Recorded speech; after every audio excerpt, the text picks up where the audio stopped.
city of Tallahassee in Florida was a quiet rural suburb, but when a university professor was left bleeding to death in his driveway, everything changed. The residents raised the alarm. The man's name is Daniel Eric Markel. He had 2 young sons and everything he needed in life. The police have no evidence, no suspects, no DNA traces, and only one witness who gave vague information about the case. This case will be neither quick nor easy to solve. The police will have to use all their experience and patience to get to the bottom of it.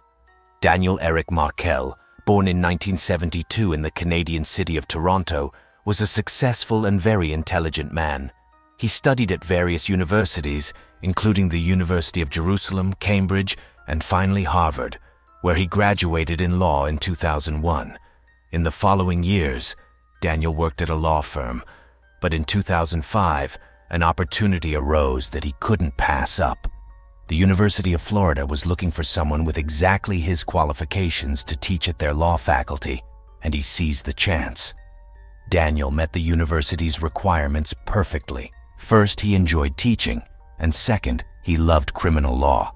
While teaching various legal subjects at the university, he also found time to write many works on criminal law. Another welcome addition to Daniel's life was his new partner, Wendy Adelson, whom he met on a dating site for Jewish singles. Daniel was 33 years old at the time, and Wendy was 26, and they matched perfectly.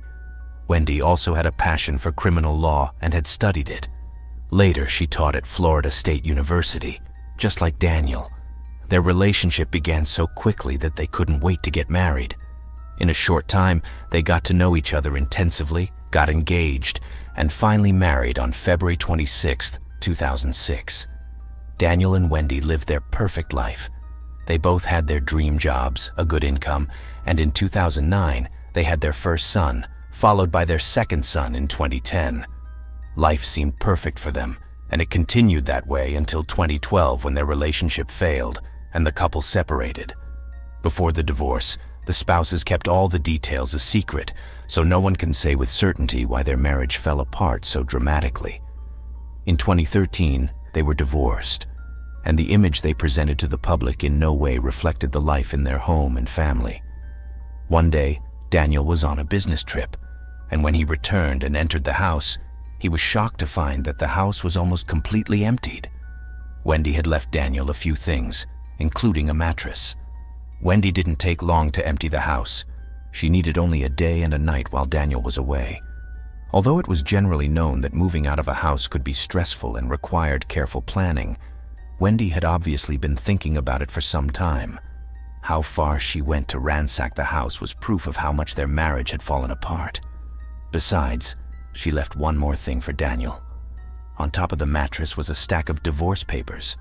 A divorce was not that simple, and unfortunately Wendy had a lot of reasons to be angry, and apparently did her best to cause Daniel as much pain as possible.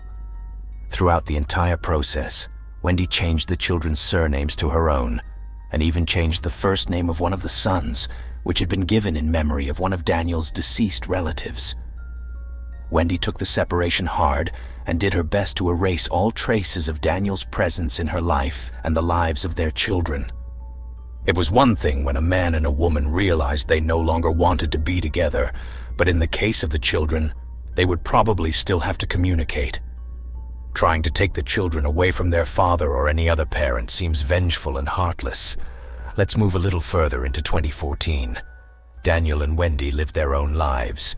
Wendy had started writing a book about human trafficking, but it turned out she didn't have the same approach as Daniel, and it was a complete failure.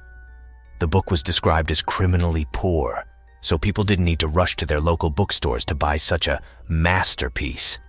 On July 18, 2014, Daniel set off to Wendy's house to pick up the children and take them to preschool. This was quite typical of his daily routine. He also went to the gym and visited a few stores. All in all, nothing special. But that was about to change soon. At 11 a.m., Daniel had finished his errands and returned home. When he stopped in front of his house, he noticed that someone was already waiting for him. It was not disclosed who Daniel was talking to on the phone at that moment, but the man told the police about the conversation and what he could hear and understand. He said that the man waiting for Daniel was lying in wait to attack him. There was no conversation between the two, just a loud bang before Daniel could even open his car door. The bullet flew through the driver's side window and hit him in the face with such speed that his head hit the headrest. A neighbor happened to hear the shot and saw the bloody scene with his own eyes. Daniel was still sitting upright in the driver's seat, shattered glass everywhere, and the interior of the car and the windshield were soaked in blood. The neighbor immediately called 911. He later said that he saw a car pull into the driveway, heard a shot, and saw Daniel severely injured in the front seat of the car. Daniel was still alive but couldn't call for help. The neighbor added that he didn't know if the man had tried to take his own life or if someone had shot him, but he definitely needed help. When the ambulance was called, the police tried to gather all possible information from the neighbor, but the only thing he saw was a silver Toyota Prius leaving the area immediately after the shot. The police had to take the case seriously, but it was also possible that it wasn't anything suspicious. It could have been someone just passing by. After 19 minutes, the ambulance arrived, and Daniel was taken to the nearest hospital. The person who had spoken with the neighbor hadn't informed the driver how serious the injured man's condition was, so it took 19 long minutes for the paramedics to arrive. Daniel had been shot in the face, and in such situations, every minute counts. We will never know if the late arrival of the ambulance contributed to it, but Daniel didn't survive his injuries. He died 14 hours later in intensive care. The police were now faced with a difficult task. A man who seemed to have no enemies, who was loved by everyone, had been cold-bloodedly shot in his driveway, and all they had to go on was a silver Toyota Prius that might or might not have been involved. Shortly thereafter, a memorial service was held for Daniel. Many people were present that day, including friends, family members, and students who wanted to express their love, honor, and respect for the professor. Since the police had no evidence or suspects, they had to decide where to start. The first suspect was Wendy Adelson, Daniel's ex-wife. She was brought to the police on the same day the man was shot. Wendy wasn't arrested, but the police had to start somewhere. When the woman entered the interrogation room, she listened to a voicemail left by a friend who worked as a real estate agent. The voicemail said, "Hello, Wendy. I feel a bit silly doing this. I'm not trying to dramatize the situation, but there was a shooting near your former home today. I hope you're okay." The message went on to say that the friend was sorry Wendy had to find out this way, but there had been a shooting outside her former home, and her ex-husband was very seriously injured and probably wouldn't survive. Wendy was very shocked and immediately broke into tears. She said she had been in contact with Daniel via email that morning and everything seemed fine.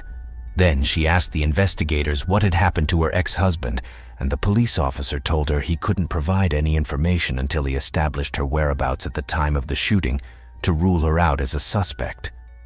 Wendy seemed very empathetic, but at the same time almost inconsolable with grief. The woman told the police officer that she had left her house around noon to run some errands and had even tried to drive through her old street but noticed it was blocked off. When the police officers asked her if she knew anyone who might have a reason to harm Daniel, she just continued to cry uncontrollably. Finally, she responded that he sometimes treated people badly, but she didn't believe there was anyone who would be so cruel to him. When the investigator asked if Daniel owed anyone money, she tearfully replied that her ex-husband owed her money for child support. Wendy appeared genuinely shocked. She was beside herself with grief, and the officer conducting the interview treated her very gently and with compassion. The problem for the police was that they still had nothing concrete to go on. They believed it couldn't be a robbery since the man hadn't tried to break into Daniel's house, get into his car, or search his pockets to steal his wallet, house keys, or credit cards. At this point, there was only one motive for them: revenge. But for what could he have been avenging? Was Wendy really right? Had Daniel really hurt someone or done something wrong? Simply being annoying was one thing, but provoking someone to draw a gun and cold-bloodedly shoot a person in broad daylight was another. To find a lead, the police decided to turn to the public. They made it clear that this was a premeditated murder.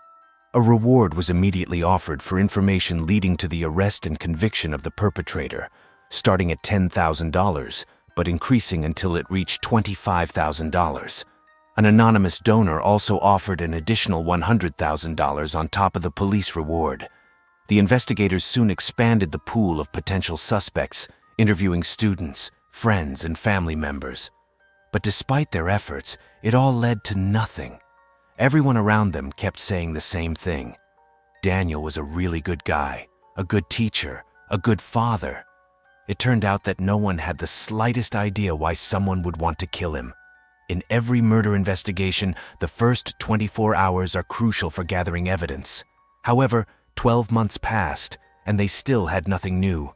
On the anniversary of the murder, another press conference was held. At this time, the police, for some inexplicable reason, released images of a silver Toyota Prius for the first time. The police never explained why they waited a whole year before releasing this information. After all, the car could have been burned or scrapped within 12 months. Another appeal to the public went unanswered, and the case remained open for another 12 months without any developments. Whoever committed the murder had now had more than enough time to dispose of all the evidence, and the police's chances of solving the case were slim to none. The case continued in this manner until May 26, 2016. Almost 2 years had passed since Daniel was murdered. A judge in Leon County had issued an arrest warrant for 34-year-old Sigfredo Garcia, who was charged with first-degree murder, specifically the murder of Daniel Markel.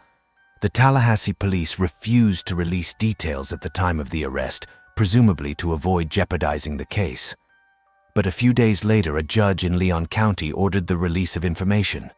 It turned out that investigators believed Garcia was an accomplice of Luis Rivera, a 33-year-old man, and that the two had left Miami in a rented silver Toyota Prius between July 16 and 17. The police had gathered various information about the two, including cell phone data, electronic toll records, and surveillance footage from various buildings and buses in the area. The footage was believed to show the duo following Daniel Markel on his daily route from the daycare to the gym, to shopping and back home on July 18th. But why were these two men suddenly suspects? And why did they decide to kill a man they seemingly had never met before? The police suspected it was a contract killing. Both men had been paid to kill Daniel Markel, and mysteriously, this information came from an informant who has remained anonymous ever since. This leaves a very important question unanswered. If this was a contract killing, who had hired the two? This was about to come to light. Whatever Garcia and Rivera were paid for their services, it wasn't enough to take the blame, and when they realized the game was up, they quickly began to spill everything.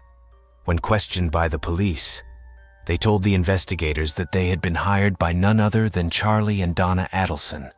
Charlie was the brother of Daniel's ex-wife, Wendy, and Donna was their mother. Both were seemingly honorable people who jointly ran the pathology clinic of the Adelson Institute. Charlie was a dentist, and Donna was in charge of patient care. You might not believe it, but all this information alone wasn't enough to bring Charlie and Donna to court. As far as the police knew, the suspects could have named anyone to save their own skins. And what connection could there be between a respectable family man running a dental clinic and two contract killers from Miami? Surprisingly, it didn't take long to figure that out. It turned out that the missing link was a woman named Catherine Magbanua. She was not only involved with Charlie Adelson, but also had a previous relationship with Sigfredo Garcia, with whom she had 2 children. Phone records showed that Catherine received a call from Luis Rivera almost immediately after the murder of Daniel Markel, presumably to inform her that the job was done. Catherine was the sole intermediary between Rivera, Garcia, and the Adelsons. They claimed they had never met before. Catherine received $100,000 to organize everything. Looking at her bank account, it was clear that Catherine had made deposits totaling tens of thousands of dollars over a 12-month period. This began a few months before Daniel Markel's murder and continued for months afterward. Wasn't that a bit too stupid? The payments were almost always released in the form of checks. That wasn't a smart move by the Adelson family. Checks are very easy to trace for a simple reason. They have to be signed by someone. Each deposited check was signed by Donna Adelson. Hatred is too strong a word, but in this case, it might be appropriate. Donna Adelson hated her former son-in-law, especially in the months leading up to the murder. She sent Wendy email after email cursing and insulting him. In one of the emails, she said Wendy had suffered enough because of him when they were married. His narcissism had ruined their marriage. She suggested hitting him where it hurt the most. The entire Adelson family lived in Miami, but Wendy didn't. She had settled near Daniel in Tallahassee, but desperately wanted to move to Miami to be closer to her family. Since Daniel hadn't done anything violent like stalking his ex-wife or similar behavior, he went to court and obtained an order preventing Wendy from moving away with the children. This was because they had agreed on a 50-50 custody arrangement during the divorce. However, there was another reason why his mother-in-law despised him so much. Shortly before his murder, Daniel had gone to court and filed a petition that would have prevented Donna Adelson from spending time alone with his children without Daniel's supervision. Of course, this in no way justified Donna's actions, as we know the murder was planned long before the petition was filed in court. So far, everything seems pretty straightforward and clear, right? The mother-in-law was very angry. The daughter's ex-husband had gone too far. But you shouldn't believe it. Luis Rivera almost let this case slip through the cracks. Rivera, who was serving a prison sentence without bail, asked for permission to speak with the investigators. He said he had information that could be exchanged for a deal. The investigators readily agreed to question him again. Luis described his version of events to the investigators. He claimed he didn't know someone might be killed until he was already in the car with Garcia. He had been told it was a simple robbery. When he learned about the murder of Markel, he said he didn't like it at all and had only offered to rob the woman who would pay for the job. He and Garcia were supposed to be paid $35,000 each. Nevertheless, Rivera said he didn't want to kill a man who had 2 children, whom he had never met and had nothing against. Rivera claimed he had never heard the man's name before and didn't know what he looked like until he was shown a picture. He claimed he had never heard of the Adelsons until that point, but referred to a woman named Kathy, short for Catherine. Rivera said she was the main person responsible for the whole thing, and mentioned that a woman wanted her children back. She wanted full custody of them. Up to that point, the Adelsons had denied any involvement in the murder. Although the police had checks signed by Donna Adelson, it didn't prove she actually wanted to kill Daniel. These checks could have been issued for various reasons. Then the FBI stepped in. They developed a special operation to catch this family. Charlie Adelson received strange calls. These calls were made by a man who called himself Sandy. Sandy asked why Rivera wasn't being taken care of inside the prison and why his family wasn't being taken care of outside. Charlie was visibly scared by the calls, but managed to keep his composure long enough not to give himself away. Sandy was, of course, an undercover investigator, and FBI agents had hacked into Charlie's mobile phone to learn something they could use against him. But this attempt failed for the time being. In July 2016, a court in Leon County charged Rivera with first-degree murder. Catherine was also arrested shortly thereafter. Rivera, who was already in prison for other crimes, managed to have his charge reduced to second-degree murder, presumably through cooperation and a guilty plea. He was sentenced to 12 years for other crimes and was to receive another 19 years for aiding in the murder of Daniel Markel. The trials for Catherine and Sigfredo were consolidated. This happened on October 19, 2016. Since the 2 defendants faced the same charge, the defense argued that Charlie Adelson was the mastermind behind the whole dirty affair. He had allegedly promised $100,000 for the murder, which was to be divided among the 3 so his sister could get full custody of her children without Daniel's interference. During the trial, the prosecutor called an interesting witness, a man named Jeffrey Lacoste, who happened to be Wendy Adelson's ex-boyfriend. He confirmed that he had heard from Wendy that her brother Charlie had discussed the possibility of hiring a hitman to kill Daniel several times. Jeffrey revealed that Wendy had asked him on July 13th if she could tell him something in confidence. She eventually revealed that Charlie had explored all possible solutions to her problem and had talked about finding a hitman to kill Professor Markel. She told Jeffrey that it would cost about $50,000. During the trial, Sigfredo Garcia argued that the fatal shot was fired by his accomplice, Luis Rivera. The problem was that Rivera always claimed the opposite was true. But that was hardly enough to acquit Garcia of first-degree murder. He was found guilty and sentenced to life imprisonment without parole, plus another 30 years for conspiracy. The man made it clear he would appeal the verdict. Catherine, or Kathy, as she was sometimes called, denied any involvement in the murder. In the same trial as Garcia, her charge was reduced to second-degree murder.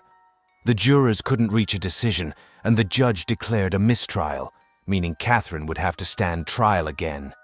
Catherine's retrial began on May 16, 2022, and lasted 11 days. This time, the jurors were more convinced of their decision. On May 27, 2022, she was found guilty of premeditated murder and conspiracy to commit murder.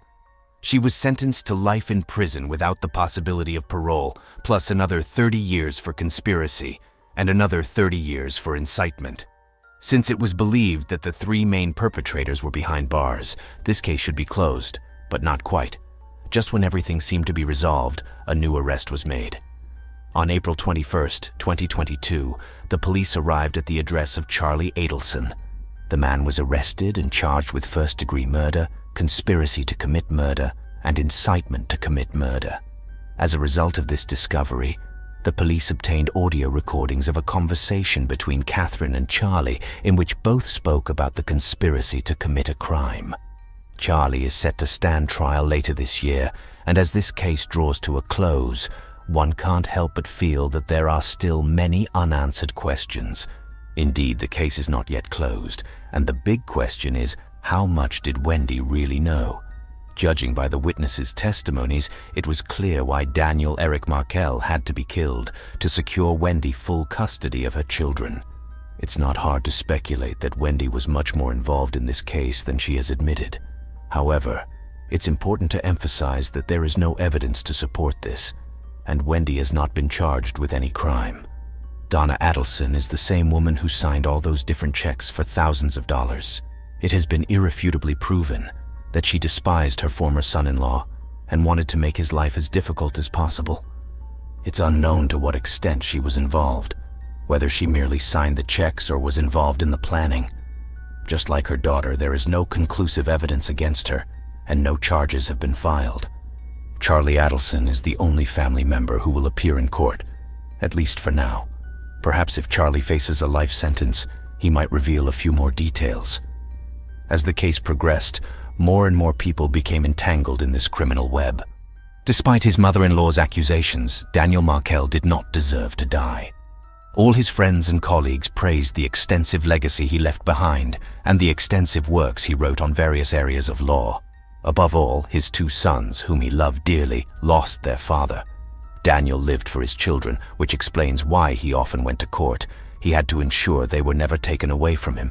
Undoubtedly, he would have had much more to offer this world if he had been given the chance. Unfortunately, his life was cut short at the age of only 41 by two men he had never met, and by a woman, Catherine, whom he had also never seen. But you already know who is really behind all this. It's worth noting that this case and the verdicts have shocked the public. Many believe that the two main people responsible for all of this, who clearly wanted and planned everything, are wrongfully free. Thank you for watching. I recommend you check out the other cases as well. Click here and don't forget to activate your notification bell so you don't miss any new videos. See you soon and take care.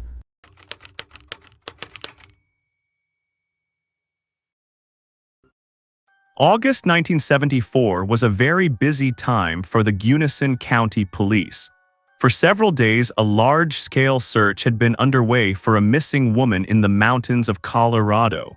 The missing woman was 25 years old. Her name was Michelle Wallace. She was a photographer and lived with her parents in Chicago.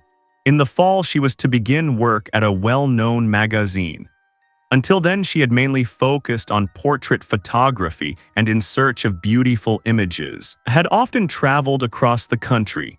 Before working for the magazine, Michelle decided to travel to Gunnison to take photos of picturesque spots in the Colorado mountains. Michelle's parents were not worried about their daughter because she was traveling in her red station wagon across half the country. Besides, she called her parents every evening and told them where she was and what she was doing. On this trip, she, as always, drove her red station wagon with her German hunting dog named Oki. Michelle's favorite dog had accompanied her on her travels many times. Michelle stayed several days in Gunnison and called her parents every day. When the calls suddenly stopped, her parents grew concerned. After waiting 24 hours, they called the county police and reported their daughter missing. County officers and hundreds of local volunteers traveled into the Colorado mountains to search for the missing woman. Everyone feared she might have been injured in the woods and needed help. Searchers combed almost 3,000 square miles, but neither Michelle nor her dog nor her red station wagon could be found. It seemed as if they had simply vanished into thin air.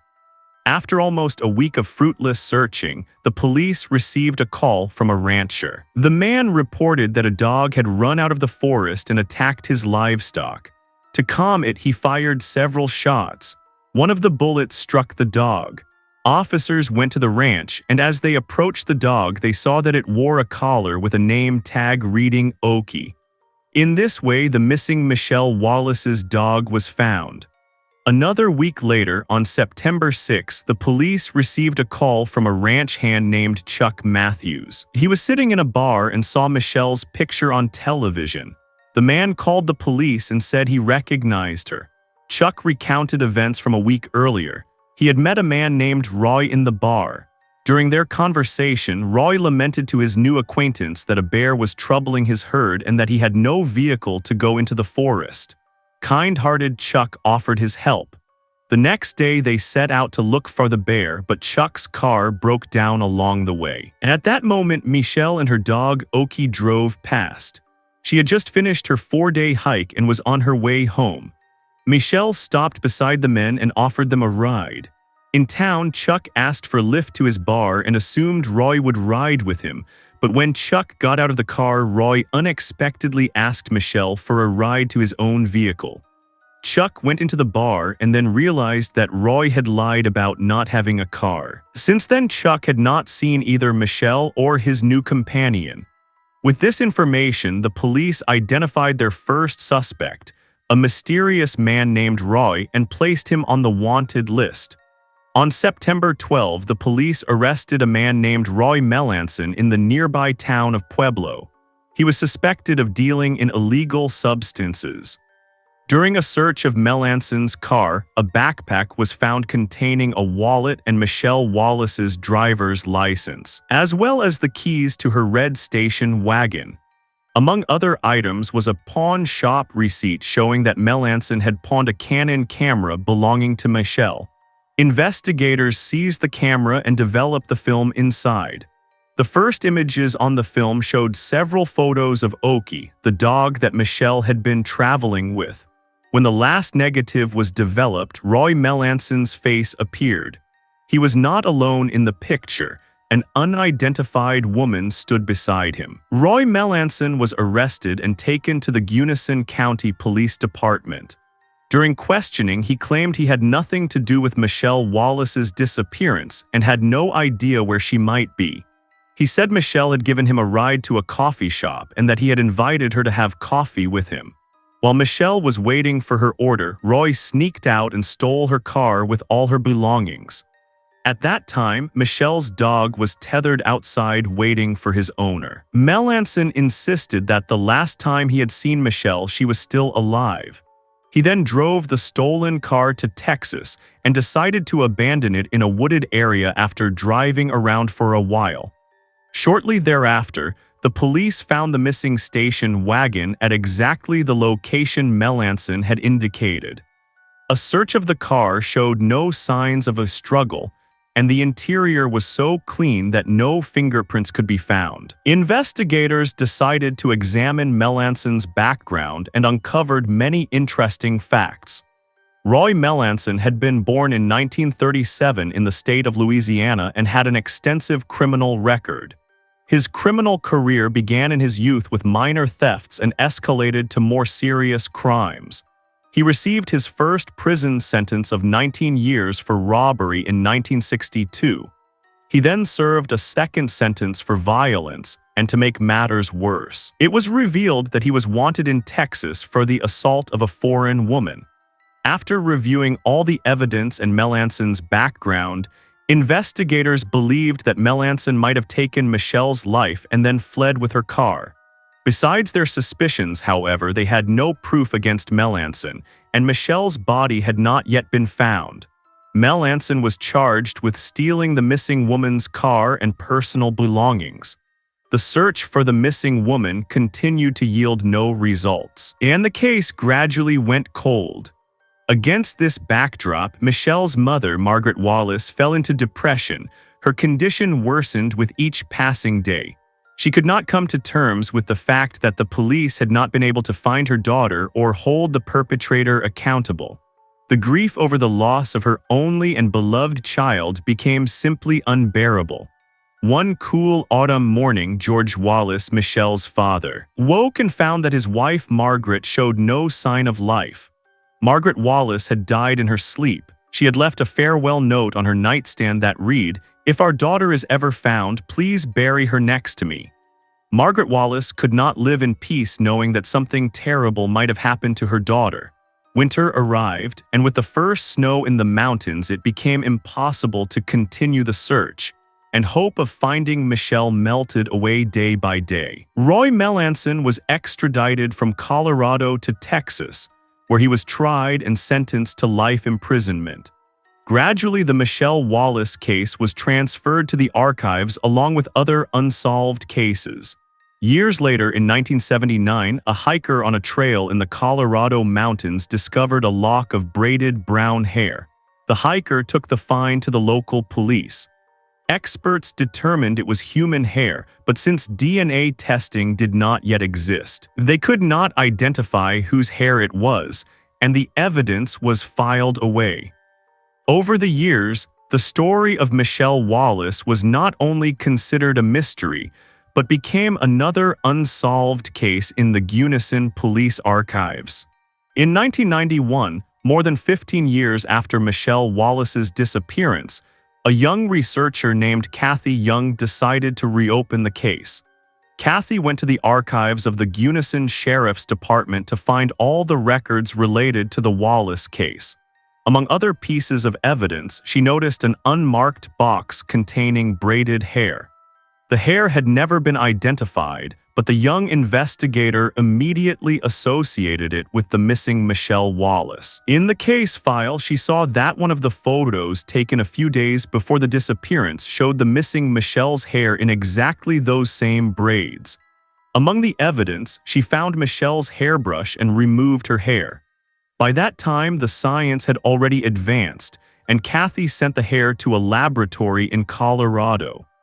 Experts determined that the hair found by the hiker in 1979 belonged to the missing Michelle Wallace. Kathy Young decided to conduct another interview with the only suspect in Michelle's case, Roy Melanson. She traveled to Texas, knowing that Melanson was serving his life sentence. But when she arrived at the prison where Melanson was supposed to be incarcerated, Kathy received a surprise. She learned that his sentence had been converted due to legal delays and that he had been released in 1988. No one knew where Melanson was now. Kathy realized that Roy Melanson had been involved in Michelle Wallace's death, and that the fact he was walking free posed a great danger to women across the country. At that moment, she was determined to find Michelle's remains and finally arrest Melanson. The investigator contacted an organization called NecroSearch, a volunteer group that relies on botany, geophysics, and entomology to locate hidden graves and assist the police in finding victims' remains. A lock of Michelle Wallace's hair that had been found was sent to a forensic botanist. Examination of the hair revealed that certain strands had been discolored by the sun, and that the fact it was very clean indicated it had remained on the surface and had not been buried. The expert then collected plant material from the hair. Soil particles and plant fragments were separated.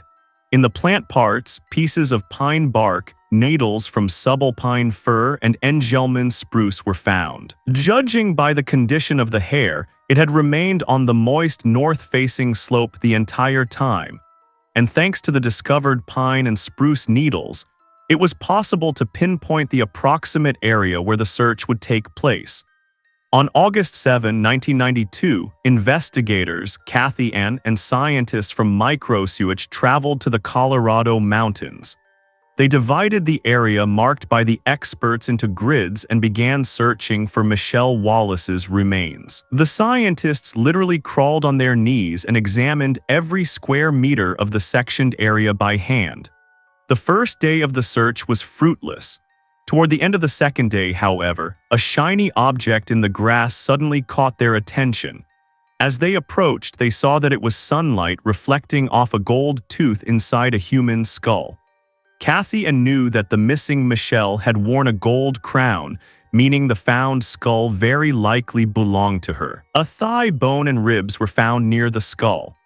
A forensic anthropologist determined that these bones belonged to a woman aged between 20 and 25. During the search, the scientists also recovered fragments of Michelle's clothing and shoes, part of the zipper from her jeans and one of her hiking boots with the foot bones still inside. Based on the position of the bones, medical examiners concluded that Michelle's body had most likely been thrown from the roadside into a ravine. The examiners also determined that her seatbelt had been cut. Investigators believe that after Melanson was alone with Michelle, he ordered a drive into the woods, set her dog free to run, and at some point told her to stop. A struggle ensued between the two, but Melanson was stronger. As a result of the struggle, the zipper on her jeans was torn. After taunting her, he took her life, threw her lifeless body from the road into a ravine, and calmly drove away in her car. After the examination, Michelle Wallace's remains were handed over to her father in Chicago so that George Wallace could fulfill his wife Margaret's last wish. Their only and beloved daughter, Michelle, was buried beside her. Kathy Ann discovered that Melanson was serving time in Kentucky for theft. On April 13, 1993, she traveled to Kentucky to conduct an interview in the Michelle Wallace case. During the interrogation, Melanson was very polite and calm. But when Kathy Kay showed him a photo of the found hair, at that moment his face literally changed, and he immediately refused to cooperate. For the investigator, this was conclusive proof of his guilt. Roy Melanson was brought back to Gunnison, Colorado, where the trial in the Michelle Wallace case took place. Melanson was confident that the prosecution would not be able to prove his involvement in her death. He pleaded not guilty and refused to attend the trial in person, listening to the entire proceeding from his prison cell. Yet the prosecution not only succeeded in convincing the jury, but also in proving his direct guilt. On September 1, 1993, Roy Melanson was found guilty of Michelle Wallace's death and was sentenced to life imprisonment. After Melanson served a theft sentence in Kentucky in 2003, he was transferred to Colorado to serve his life sentence in the Michelle Wallace case. Due to a law passed in the 2000s, his DNA profile was entered into the National Criminal Database. In 2009, officers in California discovered a match in a 1974 case. On July 11, 1974, in a bar in Napa County, the body of 51-year-old Anita Andrews was found. Anita was a single mother who worked 2 jobs, one at Napa State Hospital and the other at a family-owned cocktail lounge where her body was discovered. She was lying in a pool of blood on the floor, her clothing was torn, and she had been stabbed 13 times with a screwdriver. Her Cadillac was missing. The perpetrator left several pieces of evidence, cigarette butts in an ashtray, a partially bloody fingerprint on the back stairs, and prints on a bottle and an open cash register. In 2010, another match was made with a 1988 case in Walker, Louisiana. On August 5, 1988, 24-year-old Vincent Lejeune returned home after work and found that his fiancée, 24-year-old Charlotte Sauerwein, was not there. When night fell and Charlotte was still missing, Vincent called all her friends and learned that none of them had seen her. He suspected she might have gone to a newly acquired property she liked to visit and where they planned to build a house. When Vincent drove to the garden complex, he found her car with no one inside and the driver's door handle broken off. Sensing something was wrong, he called the police. Around midnight, the search for Charlotte began. 2 hours later, her body was found in a pile of branches behind an old shed. She had been beaten, her clothing was torn. She had been strangled with a belt, and then dragged by it to the place where her body was discovered. Investigators learned that Charlotte had gone to a laundromat that day to wash her clothes. The laundromat manager confirmed seeing the deceased there and said that Charlotte had left with a strange man for the newly acquired property where she and her fiancé planned to build a house. The stranger introduced himself as a contractor offering to build the house for a reasonable fee and proposed driving to the property immediately to take measurements. The laundromat manager provided a description of the man's appearance and vehicle, but the search for him yielded no results. And with no further leads, the case remained unsolved until 2010, when semen samples from Charlotte Sauerwein's body matched Roy Melanson's DNA. Melanson was also tried for the disappearance of a woman he had rented a house from in Port Arthur, Texas, in 1988. Pauline Klump, 51, had rented the house to Melanson. One day she asked him to help with the air conditioner and to retrieve a television from other tenants. They were last seen together, and thereafter Klump vanished under mysterious circumstances. The trials for the murders of Anita Andrews and Charlotte Sauerwein took place in 2011, and Melanson received 2 additional life sentences. Pauline Klump's body was never found. In 2020, Melanson died at the age of 83 in a Colorado correctional facility. He never showed remorse and was, in fact, indifferent to the fact that he had ruined lives and deprived people of their right to happiness. Thanks for watching and take care.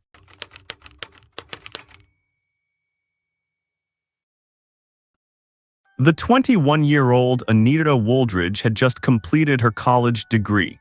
After college, she sought her way into adult life. She went to work and spent weekends with friends. She worked in a church and enjoyed helping people. When her best friend got married, Anita was one of the bridesmaids.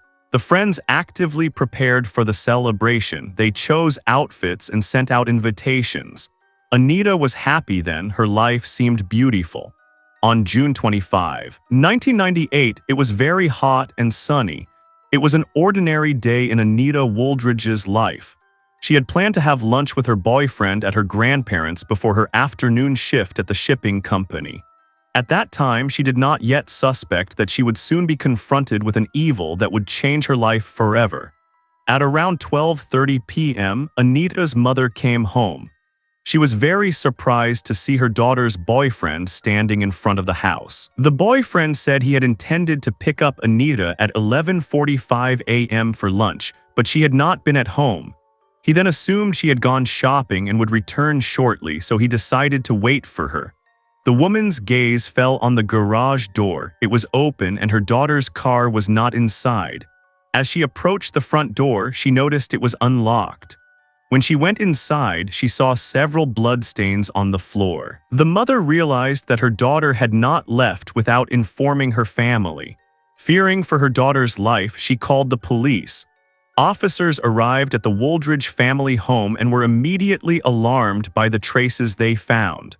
There were what appeared to be blood traces in the house, and it seemed possible that an attack had taken place. From that moment on, the investigation into Anita's disappearance began.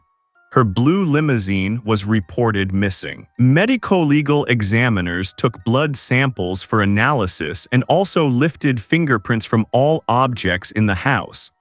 The worried parents described their daughter as a responsible person with a steady job. She had no problems that would have led her to leave the house without explanation. Investigators questioned Anita's boyfriend, with whom she had been involved for the past months.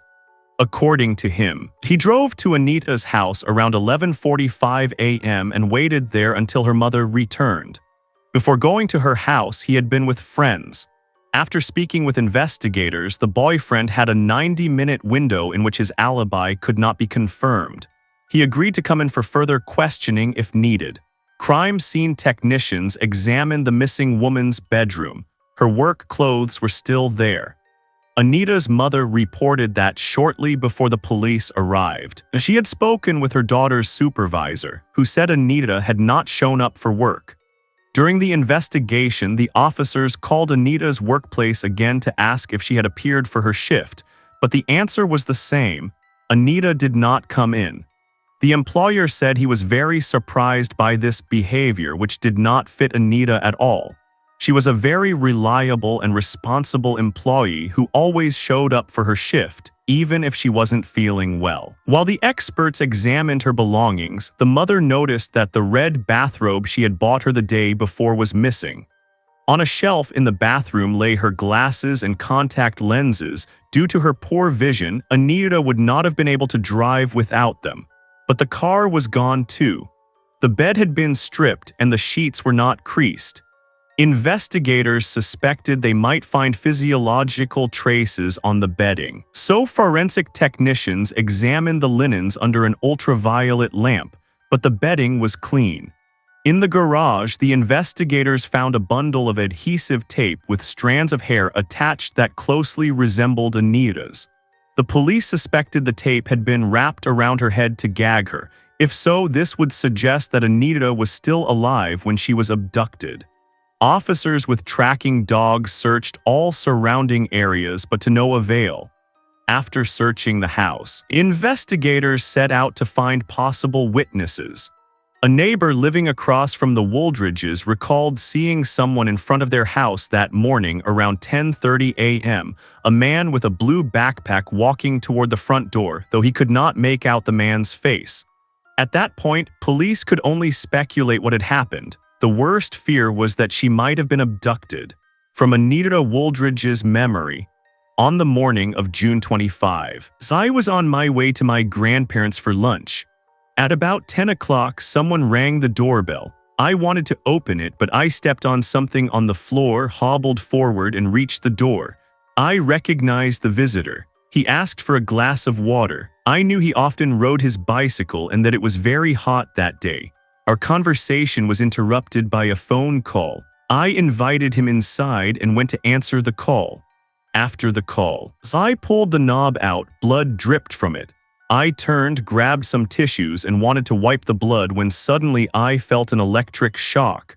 My legs wouldn't obey me. I was surprised and didn't immediately understand what had happened.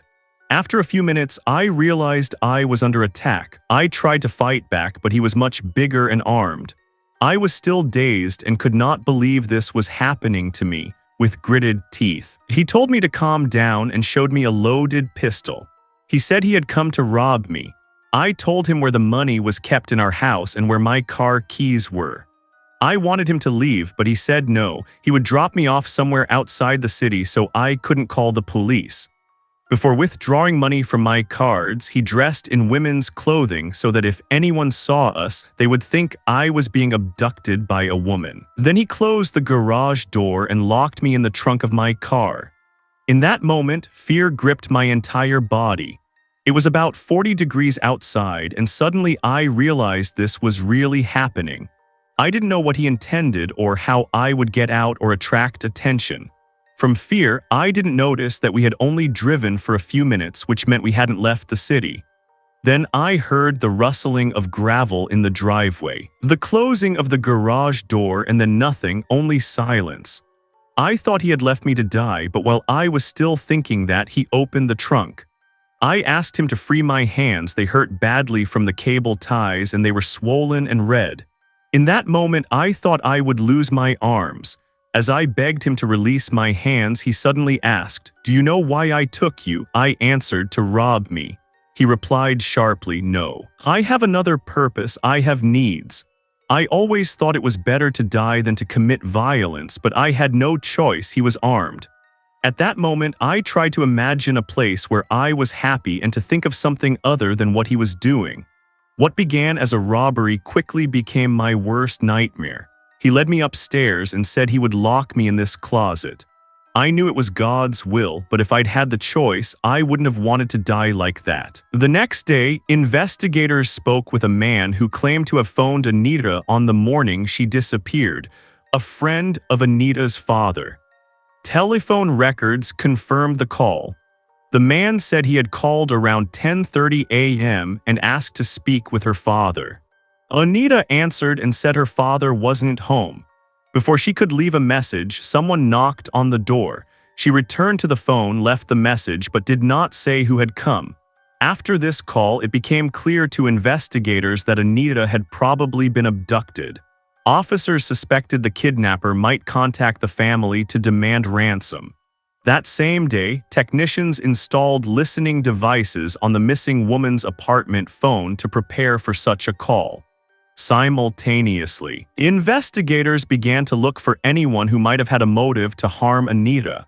They checked everyone who had contact with the missing woman. Investigators spoke with Anita's colleagues at the shipping company and they recalled something. A few weeks before her disappearance, Anita and her co-workers had gone to a bar to relax. One employee had been quite drunk and started to pay obsessive attention to her. It was obvious she felt uncomfortable, but Anita politely rejected him. After being rebuffed, he became upset and very dissatisfied. Troublingly, this man did not show up for work on the day Anita vanished. Investigators went immediately to his home to speak with him. During questioning, the man claimed his encounter with Anita at the bar had been a harmless exchange of courtesies, that they were merely friends and co-workers. He said that on the morning she disappeared, he came to work before his shift and told his boss he needed the day off to work on his car.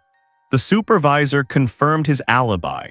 While the police investigated, family and friends of the missing woman distributed flyers in the neighborhood and contacted local media to publicize Anita's disappearance.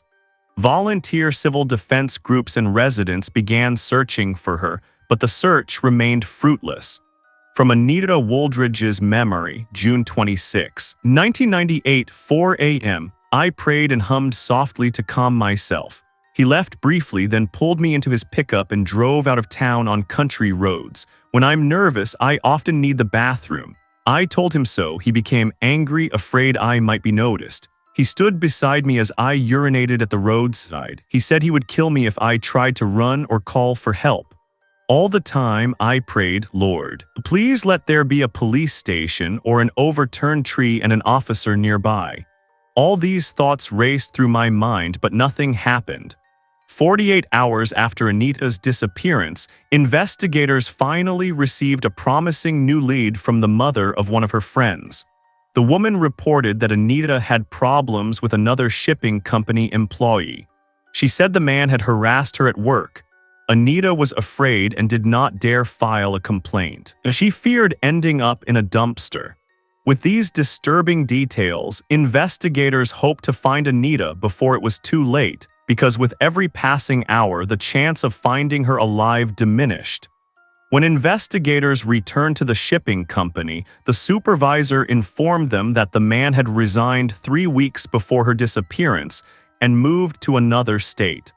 A background check showed he could not have been involved in Anita's disappearance. Anita's boyfriend was asked to take a lie detector test because his alibi for the morning she disappeared could not be fully confirmed.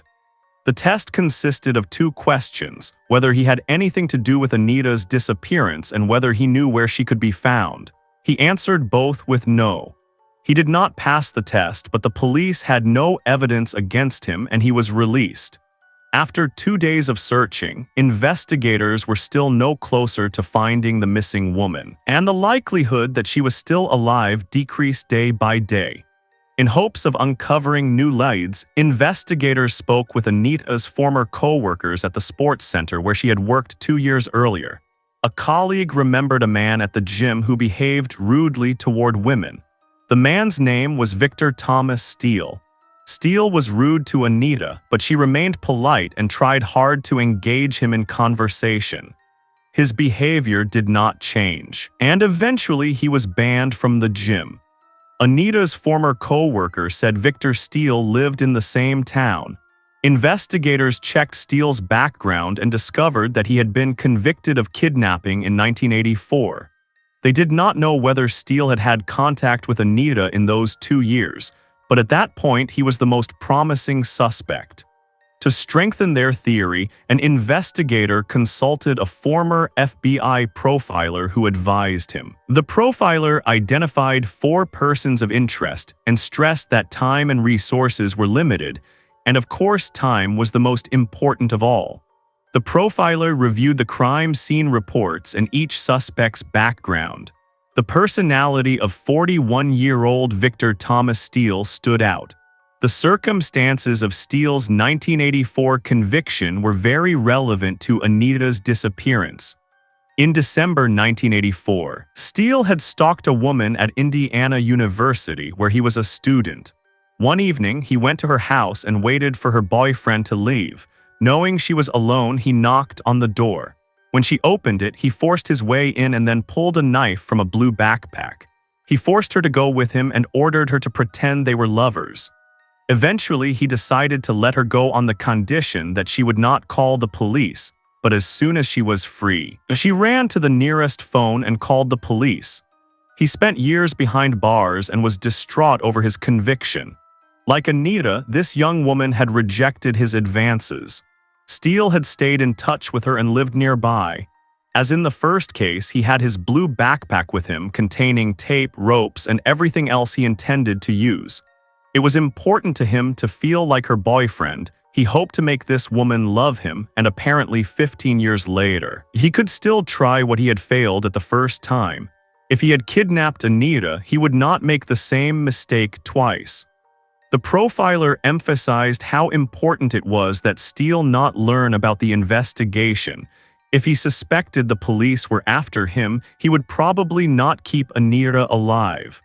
From Anita Wooldridge's memory, June 27, 1998. 1 a.m., I was too afraid to look at him and tried the whole time to look out the window just so I wouldn't see him. I remember him telling me, "You could forget about your family and love me." With these words he meant, "Do as I say and maybe I'll let you live." At the toll booth, he stopped for the cashier. I sat beside him, knowing he had a gun and more knives. I wondered how many times he could kill me before we reached the booth. So I kept thinking about running away. Hours later, we reached his secret hideout. He told me the house was in the middle of nowhere and I couldn't run anywhere. It was horrible. He kept saying he would kill me if I didn't obey, and then he raped me. Then he dragged me into a room with 3 or maybe 5 metal cabinets and said, "I will lock you in here," threatening to kill me if I tried to escape. So I never knew whether he was nearby or not. Perhaps he made noise intentionally so I'd believe others were in the house. If I had called for help, he would have killed me. I remember that in the closet, I could hardly breathe. I knew he was sleeping next to me because I could hear him snoring. Eventually, I had no strength left and fell asleep. 2.5 days after Anita's disappearance, police monitored the last known location of the main suspect, Victor Steele. It was his mother's house on the outskirts of town. They needed a way to determine who was inside without revealing themselves. Then investigators noticed a car parked outside the house with a "For Sale" sign. Undercover officers posed as potential buyers and knocked on the door. At that moment, they did not know whether Steele or Anita was inside. But with every moment of delay, it became less likely that Anita was still alive. The door was opened by an older woman who told the undercover agents that the car for sale belonged to her son Victor. The investigators said they were ready to buy it immediately and were invited inside to discuss price and the car's history. Steele's mother reported that her son had moved to Wisconsin a few weeks earlier and still had no telephone connection there, so she had no way to contact him. She would have to speak with him before setting a price. The investigators promised to stay in touch and looked forward to meeting him. At that point, they had to leave because they could not search the house alone without permission or a search warrant. Investigators thought it unlikely she was involved, but they weren't sure whether she might warn her son before a search. In the meantime, an FBI profiler remained convinced that Steele was the prime suspect. He suspected Steele had taken Anita to a secure location where he could spend a lot of time with her, a completely different place where no one knew him and where no one would think to look. It was likely he had prepared the place in advance, then returned to take Anita. From Anita Wooldridge's memory, June 28, 1998. It was the very first day he pulled me out of the closet. I was very excited and began to cry. The clinking of his belt as he pulled down his pants is forever etched in my memory. I knew I had to gain his trust to survive. If he believed I was in love with him, he would let me leave the house alone and I could get help. I had to get out. I had a loving family and friends waiting for me. This gave me hope. I played along with his fantasies to buy time. It was my only chance of rescue. On June 29, police began gathering information about Victor Steele. They learned he was unemployed and owned a red pickup. Steele's credit card statements showed that a few days before Anita disappeared, he had rented a truck in Indiana. According to the rental company's records, Steele drove 910 miles round trip. Investigators divided this distance in half and found that the city on this route was La Crosse, Wisconsin. The credit card statements also showed he bought fuel in that city on the day he rented the truck. Investigators informed the FBI that Victor Steele had likely crossed state lines with a captive woman. From Anita Wooldridge's memory, he let me out of the closet and had me watch videotapes. He fed me, but I hardly ate. I had no appetite. Steele used every opportunity to enact his fantasies, and whenever he thought I looked calm, he would say, "I'll kill you any moment," just to make sure I was still afraid. 7 days after the 21-year-old Anita Wooldridge disappeared, her blue limousine was found near her house on a suburban street a few miles from Steele's mother's home. The car was unlocked and the keys were still in the ignition. Arriving investigators feared Anita's body might be hidden in the trunk, but fortunately it was not. During the search, they found cuts in the cable ties, which could have been made to help her exit the car. There was a realistic chance she was still alive when she was pulled from the trunk. Investigators found no semen, blood, or other signs of a struggle in the car.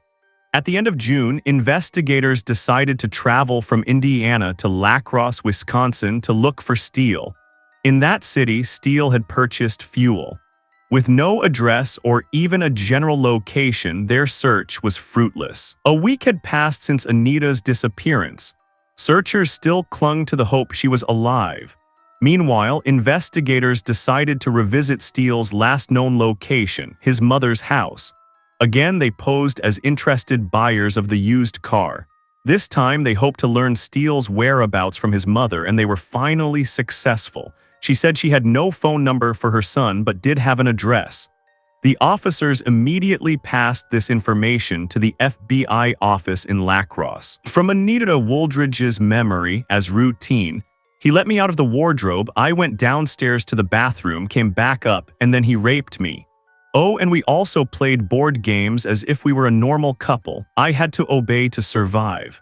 Around the third or fourth day, I lost track of the dates and was completely disoriented. My specialty is programming, and he asked me to fix his computer. As I worked, I told him the time and date settings on his computer were wrong. Every day, he would ask me the date and time, and I would enter them, so I always knew what time it was. One day, while I lay in the closet, I suddenly heard strange noises. Everything is clear here, and a very loud sound like a police siren. He said he would kill me if I screamed, but I prayed, God, let it be the police. But he was only playing with me. On July 2, investigators learned where Victor Steele might be. Together with FBI agents, they arrived there minutes later. They immediately saw Steele's red pickup parked outside. After monitoring Steele's vehicle and its location, police went to the local court to obtain a search warrant. While waiting, they contacted the property owner nearby to find out if Steele had actually rented the building. The landlord confirmed the tenant was Victor Steele. According to the landlord, Steele told him he wanted to turn the building into a bookstore. The landlord gave the FBI a sketch of the interior layout and handed over a key to the front door. Investigators feared the house might be booby-trapped, so they proceeded with extreme caution. After entering, officers loudly announced their presence, but there was no response. In the last room, they noticed a large metal cabinet lying on the floor with its top facing upward. Its doors were secured with a broken broomstick and a butter knife. In that moment, officers feared it was a coffin holding Anita's body. They approached the cabinet and began to listen, but there was only absolute silence. After carefully manipulating the cabinet's latches, they opened the door and realized the search was over. Anita Wooldridge had been found alive days into her abduction. Anita Wooldridge had been held by Victor Steele for days. She was not desperate. Despite the physical and psychological torture and being confined in a metal cabinet, she fought for her life. In Steele's mother's apartment, police discovered several disturbing items: a notebook containing addresses, travel plans, workplaces, and descriptions of various women. It seemed unlikely he would have chosen another victim if Anita had not survived. On July 3, Anita returned home. On her way back, residents greeted her with posters of support.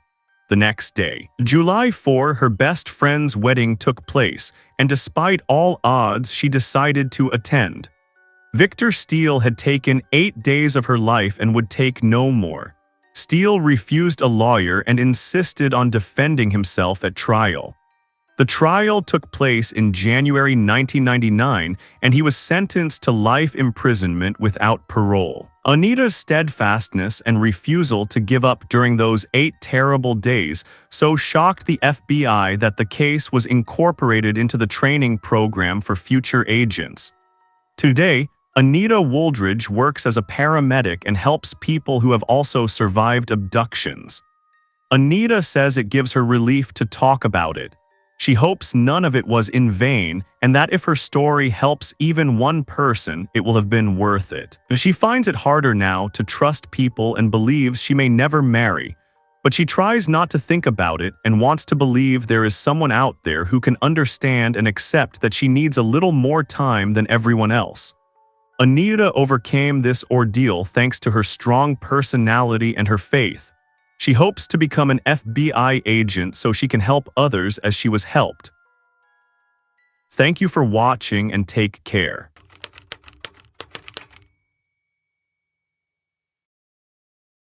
Meeting a new person is always exciting, interesting, and even mysterious, especially when it involves a meeting place like the World Wide Web. Today, the internet is one of the leading arenas in which people try to find their soulmates and build strong, real relationships. Yet both in the real and the virtual world, a person can turn out to be someone other than who they present themselves to be. On November 22, the police in the small town of Farmington, Minnesota, received a report about the disappearance of 37-year-old Laura Simonson. Because the missing person was an adult and independent woman, and her relatives did not particularly believe that she had gone missing, the police suggested waiting 3 days in case she returned home. After 3 days had passed and she still had not appeared, on November 25, investigators began looking into her disappearance. But once Laura's relatives disclosed the circumstances surrounding her departure, the investigators realized the case would not be so simple. Laura Simonson was the mother of 7 children, 5 daughters and 2 sons. Among them was a special child, a 13-year-old daughter named Alice, who had been permanently confined to a wheelchair after an accident at a swimming pool.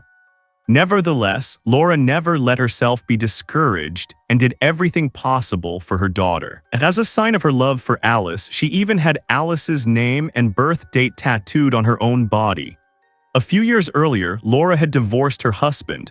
Her ex-husband had custody of the children on weekends and during vacations. June 2013 marked a turning point in Laura's life when her daughter Alice died in her sleep. As it later emerged, Alice had an undiagnosed heart condition. The loss struck Laura deeply. She was supported by her mother and close friends. For a woman, coping with the death of her only daughter was extremely difficult. Furthermore, she battled psychological problems for years and experienced episodes during which it was impossible for anyone to be near her. Alice's death worsened her condition even further, and those closest to her did not know how to help. They simply stood by her side. After Alice's funeral, several months passed and Laura began to feel somewhat better. The family decided that her life would soon return to normal. In the meantime, Laura turned to the internet in search of emotional solace. She signed up on a dating website seeking new friendships and companionship. Her relatives believed she was trying to cope with her grief and hoping to find a man who could help her forget her loss. Everyone was confident that Laura's life would gradually improve. Suddenly and completely unexpectedly for her family, she made a shocking decision.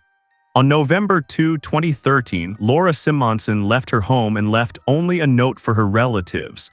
In it, she wrote, "I'm sorry. In the state I'm in, I'm not taking good care of my children. The best thing I can do for you is to stay away. I want none of you ever to see me again. I love you all and always will." After the initial shock subsided, those close to Laura assumed she had gone to stay with a friend for a while to take a break, collect herself, and return with a new outlook on life. Everyone was sure she would be home very soon. On November 22, 3 weeks after Laura's departure, a stranger appeared in the backyard of the Simonson household. The man left a note for Laura's mother affixed to the back of the house. It read, "Mary, my name is Jeff Madison. You probably know that we have been friends with Laura for a long time. I haven't seen or heard from her in 2 weeks. My friends and I are worried about her. If you have been in contact with her in recent weeks, please call me and let me know so we don't have to worry."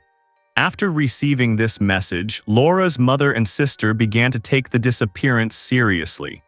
It also came to light that Laura had not called or written to any of her close ones in the past weeks, and the mysterious Jeff Madison was indeed an acquaintance from a social network where they had become friends. Alarmed, Laura's relatives went to the police to report her missing, but even then they were reluctant to believe something had happened to her. Investigators were puzzled by the many red flags in this story. There were more questions than answers. A mother of many, she had left for an unknown destination, left only a note for her family, and was emotionally fragile due to her daughter's death.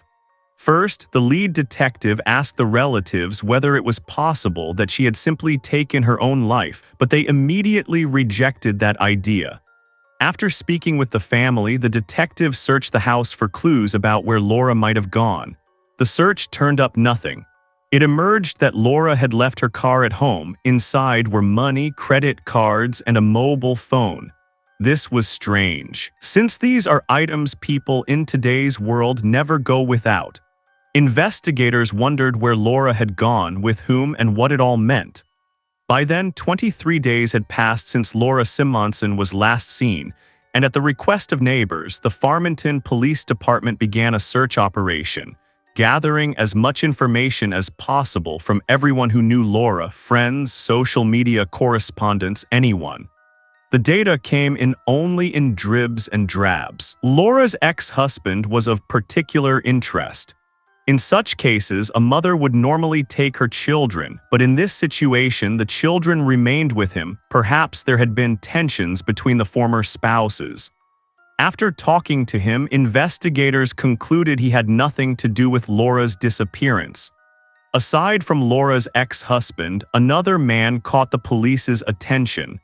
the author of the note sent to Laura's mother, a certain James Madison. Investigators tracked him down and questioned him. It turned out that Jeff had access to Laura's social media accounts, Facebook, email, and all her online chats. After reviewing her correspondence, investigators discovered that after her daughter's death, Laura had immersed herself in a virtual world of forbidden fantasies, where 50 Shades of Grey seemed like a children's story. In that world, one party was the master and the other the slave. The slave must obey the master unconditionally. Madison confirmed that Laura had indeed frequently communicated with men on a particular website. The investigators asked him to provide links to that site and her account details. Throughout their exchanges, they felt he was trying to lead them astray. Since the police had no evidence against Madison, they examined the websites Laura had visited in the weeks before her disappearance. They discovered that on one of those sites she had been chatting with a user named Mr. Handcuffs. From their correspondence, it was clear that Laura and the mysterious Mr. Handcuffs had an online relationship in which he assumed the role of master and Laura the slave. They shared ideas constantly and eventually agreed to meet in person. Investigators didn't know who this man was, but their instincts told them something was amiss. During the investigation, Laura's family did not lose hope. They distributed flyers, looked through homeless shelters, and showed her photograph to passers-by, hoping someone had seen her. They believed she might return or that someone had encountered her alive. Her disappearance shocked the residents of the small town. On November 28, 2013, the Farmington Police Department sent missing person bulletins to neighboring towns and states, requesting any clues. They were fortunate; this information later proved crucial. Investigators received a call from a receptionist at the Microtel Hotel in nearby Rochester. The employee said she had seen Laura on Saturday, November 2, 3 weeks earlier. She looked exactly like her photo but barely smiled. Laura had taken a single room, clearly troubled by something, and was accompanied by a man who appeared rude and unfriendly. The receptionist noticed they did not resemble a couple enjoying time together. Laura had filled out and signed the paperwork for the room, but the stranger paid for it in cash without giving any personal information. The hotel's video archives had no footage from November 2, the day they checked in, but there were recordings from November 3. On those tapes, investigators saw a tall white man with dark hair. A hotel clerk confirmed it was the man who had been with Laura. Oddly, he left the hotel alone the next day without Laura. It was possible she had departed on November 2, but the lack of footage left that unconfirmed. Investigators needed to identify the man and determine his relationship to Laura. By January 12, 2014, more than 2 months had passed since Laura's disappearance. The police struck Jeff Madison from their suspect list. He didn't match the hotel man. Meanwhile, Madison discovered the email address of the user known as Mr. Handcuffs. That address belonged to a man named Steven Zellick, a 52-year-old Milwaukee resident who worked as a security guard and was a former police officer. Investigators contacted the Milwaukee Police Department and spoke with Zellick's former supervisor, who was not surprised. Zellick had left the force after being charged with misconduct. He had forced women into dates. The supervisor confirmed that Zellick and the hotel stranger were the same person. Investigators deduced that Steven Zellick, aka Mr. Handcuffs, might be the last person to see Laura Simonson alive. On January 17, they asked Farmington detectives to send officers to Zellick's home. When Milwaukee officers knocked on his door, Zellick remained calm and polite. He admitted knowing Laura from a dating site but claimed they hadn't communicated in months. He consented to a search of his apartment where no trace of Laura or any other woman was found. It was clear Zellick was involved, but he denied knowing she had stayed in a hotel with him. With no evidence against him, the investigation stalled until March 10, 2014. Laura's relatives kept pressure on the police demanding they find her. At that point, detectives began to consider a more sinister scenario, that Laura had been abducted and was being held against her will. They suspected Zellick might have trafficked her across the Minnesota-Wisconsin border. This became an FBI case, and agents re-interviewed Zellick. This time, he remained silent but allowed them to inspect his home. He acknowledged meeting Laura on an adult website but argued it wasn't illegal. He mentioned she also had many friends on other forums, suggesting it might be worth checking those. At the end of the interview, Zellick provided a DNA sample, yet the investigation into Laura's disappearance made no progress. On June 5, 2014, 7 months after Laura had vanished, a roadwork crew was reconstructing a roadside area near Geneva, Wisconsin. On another nearby site, a worker spotted 2 large black and purple suitcases. As they approached, they smelled the unbearable stench of decaying flesh. The black suitcase was swarming with flies. They immediately called the police. Officers arrived and examined the area where the suitcases had been found. Each contained the remains of an unidentified woman, both tightly bound and naked. Despite the decomposition, specialists noted a well-preserved tattoo on the body from the black suitcase. Photographs of the tattoo were sent to law enforcement agencies nationwide. The ropes binding the body were also analyzed, and a DNA sample found on the rope did not match either woman. It proved to be Zellick's. This was a crucial lead. Meanwhile, investigators in Farmington received a packet of information about the suitcases and a photograph of one of the tattoos. Through this, they identified the missing Laura Simonson. Her tattoo matched. Because her remains were found in Wisconsin, Geneva authorities took over the case, with Farmington detectives handing off all relevant information. The woman from the purple suitcase was registered as Jane Doe, the designation for unidentified bodies. By the end of June, DNA results were in. The DNA matched 52-year-old Steven Zellick. This directly linked the suitcase's contents to the man known as Mr. Handcuffs. On June 25, 2014, Steven Zellick was summoned for questioning immediately after his shift. He initially claimed he had said everything he knew, but when investigators informed him that 2 bodies had been found in suitcases on the roadside and that his DNA had been discovered on one of the ropes, he began to speak. His voice was calm and his tone monotone as he detailed what he had done to both women. The woman in the purple suitcase was Jenny Gomez, a 19-year-old from Oregon whom he had met on the same forum.